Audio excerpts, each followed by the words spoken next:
Ainda bem que continua na companhia do Verso e Reverso. Estamos hoje neste último programa da primeira série do Verso e Reverso, final deste primeiro ano de emissões, com o programa em Montemor Novo, no Alentejo. Estamos a falar do TGV, de quem está mais a favor e de quem está mais contra e também, se calhar sobretudo, quais são as consequências que o TGV trará para o país, nomeadamente aqui para esta parte do Alentejo. Já ouvimos aqui as posições, enfim, de professores universitários, de responsáveis de partidos políticos. Eu passava agora para o Sr. Cristóvão Crespo, do PSD.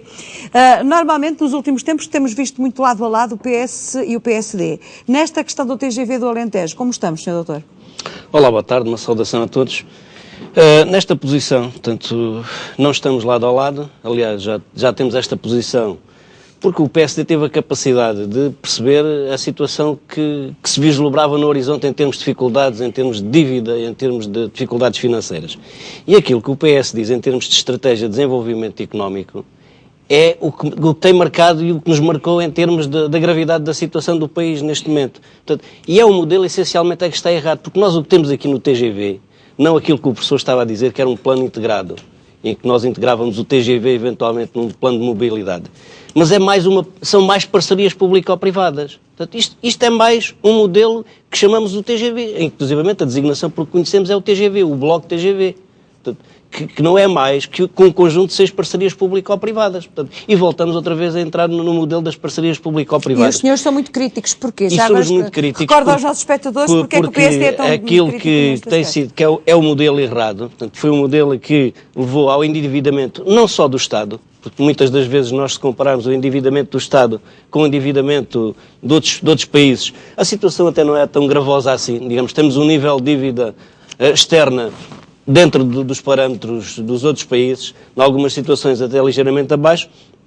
O problema é que temos um endividamento privado, também ele muito aquém daquilo que acontece com os outros países, o que gera um endividamento acumulado que nos está neste momento digamos assim, a garrotar a nossa capacidade de endividamento no mercado externo de capitais, digamos assim. Porque este modelo das parcerias público-privadas, essencialmente, o que tem feito é o investimento maciço de capitais externos e de tecnologia externa. Portanto, o que nós temos aqui em relação ao TGV, ou ao modelo do TGV, que não é estratégia de desenvolvimento nenhuma, porque aquilo que o PSD vem dizendo é que suspendíamos o TGV em função da situação que nós vivemos em termos financeiros. Mas eu recordo-lhe aquilo que disse aqui o Dr. Luís Gonelha, e aquela questão que também parece importante, que é se nós não continuarmos com o TGV, podemos perder os fundos comunitários. Os senhores como é que encaram esta situação? Se nós olharmos desta importância que o colega disse, portanto, em termos da verba que a União Europeia dá,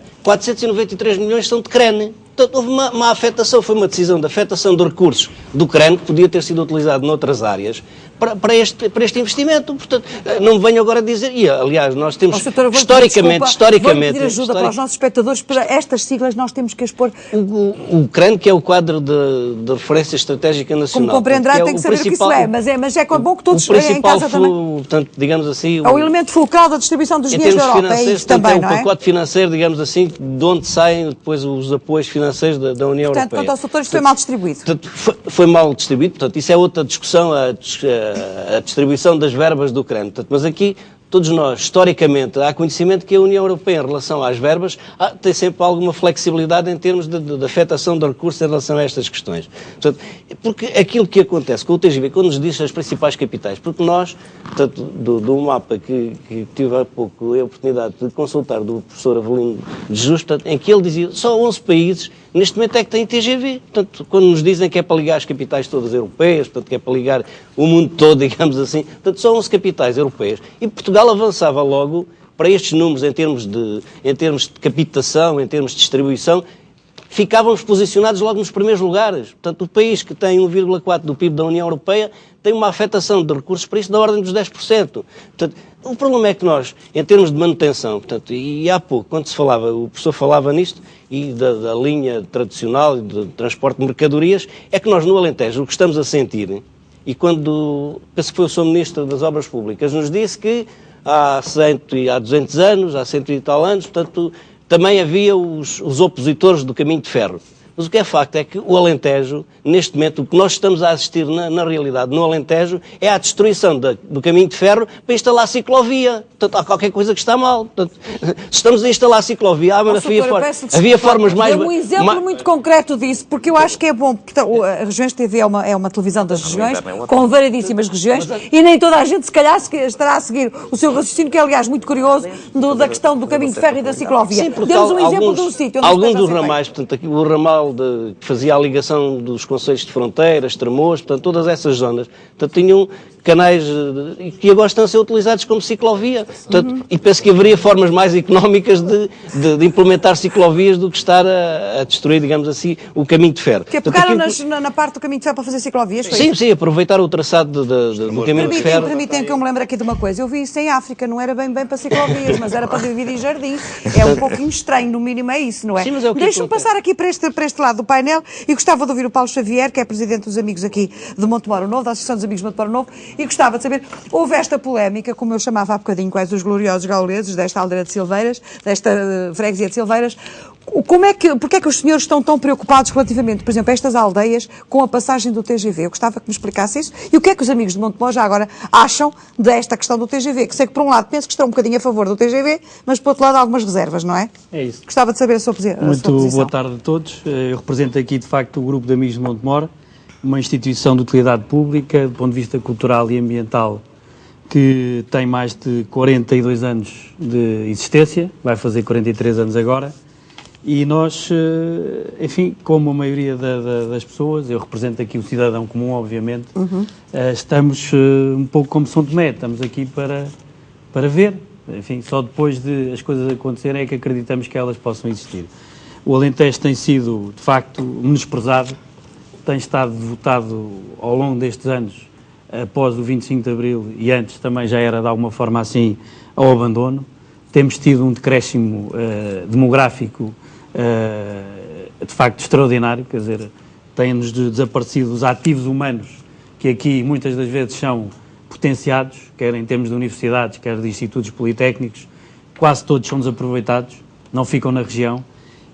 Peço desculpa de interromper, estudam aqui, estou-me a lembrar da Universidade de Évora, por exemplo, tão importante, não é? De Beja, mas depois estudam cá, mas acabam por sair. Os jovens não se fixam aqui. Exatamente, cerca de 94% de todos aqueles que estudam na região e que acabam por tirar cursos e ser jovens licenciados, acabam por ir para outros locais exercer a sua atividade profissional. Doutor, o Alentejo não está a cativar, como a raposa do príncipezinho, os seus jovens? Enfim, o Alentejo tem, por outro lado, outro benefício, que é dar a oportunidade a quem gosta da natureza, a quem quer passar momentos com maior qualidade de vida, de ter essa potencialidade, de ser mais atrativo. Se calhar vão para fora trabalhar e depois um dia mais tarde vêm aqui passar um fim de semana e ficam maravilhados, como qualquer pessoa tem que ficar com uma memória esta zona, não é? É verdade. Aliás, somos um conquistadores até dos nortenhos, porque grande parte de alguns investimentos que têm sido feitos na agricultura com transmissão de propriedades e aquisição de herdades. Pudera, com o frio que nós temos lá para cima, chegamos aqui com este calorzinho todo, isto às vezes é difícil conciliar. Mas exatamente, enfim. São terrenos que às vezes rondam os 100 hectares, 200, 300 hectares, uma ordem de grandeza que vale apenas esses 100 km quadrados, 200, 300 km quadrados, correspondem a essas explorações agrícolas, são normalmente adquiridos, enfim, têm sido nos últimos anos. Portanto, o Alentejo está a ser redistribuído, não é? Está a ser redistribuído e com muita intensidade também com pessoas que vêm do Norte. Bom, mas respondendo à sua questão, aqui o TGV, como foi dito, vai-nos fazer ver passar o comboio, quer dizer, vamos estar completamente ao lado disto tudo. Trará, de facto, provavelmente algumas bolsas de acolhimento, aqui se verificar a construção daquela estação entre Estremoz e Évora, mais propriamente São Bento do Mato e São Bento do Mato, Azaruja, vamos ter talvez algumas bolsas de acolhimento para pessoas que queiram ter maior qualidade de vida, quadros técnicos, pessoas de classe média alta, que queiram viver em sítios mais aprazíveis, com outro tipo de comodidade e também com uma ligação rápida aos locais de trabalho que poderão, com o seu portátil, ir fazendo a sua agenda matinal. Da geografia. Estamos a falar de um completo redesenhar da geografia da região.